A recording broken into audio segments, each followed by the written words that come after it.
Today we're going to change a fuel sender, the fuel sender from the gas tank on a Toro Dingo TX 525 narrow track.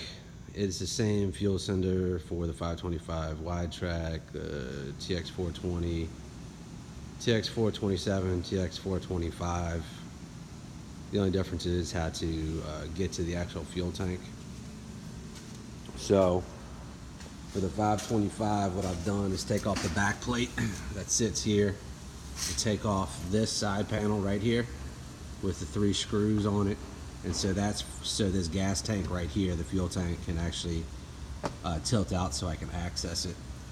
There's 2 bolts here on the side that I've taken out. Well, I've taken one halfway out because I can get to what I need to at this orientation. So I've taken that bolt out right there, taking the 2 bolts over here out so this back panel drops down. And underneath this back panel, if you look underneath here, there's 2 bolts that go up like this. You have to take those 2 out.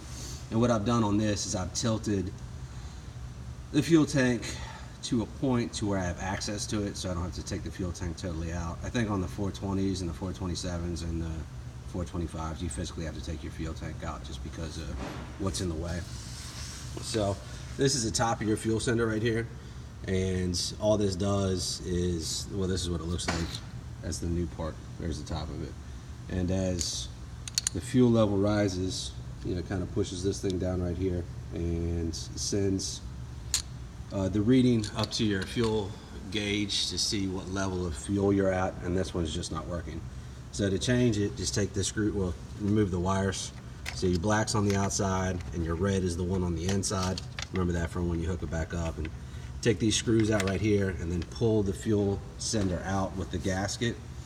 And when you put your new fuel sender in, you just kind of have to keep in mind that you have to look at the orientation of your fuel tank, because if I sit this thing in like this, it's not going to be able to rise up this part right here because it's going to physically hit the side of the fuel tank. So the only way this one's going to go in is just like that.